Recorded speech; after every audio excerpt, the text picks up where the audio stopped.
So over here you can see that I have a video clip right here of hand typing in a keyboard, and over here you can see that this video is a bit dark. But let's say what I want to do is I want to correct out its tone, and in that case what you can do is you can utilize Auto Smart Tone option.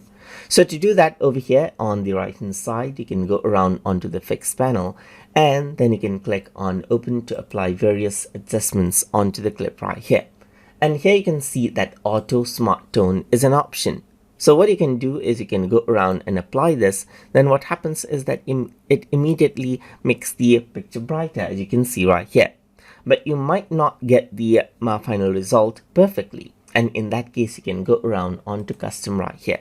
Once you do that, you can see right here, and over here you can see that you can go for a darker look right here, or more like a brighter look right here, and so forth, as you can see right here. You can go around and choose that sweet spot right here by clicking and dragging this around right here. You can see that this is the spot right here, so you can go around and click and drag it out right here, and then as you click and drag it out, you get to the bright and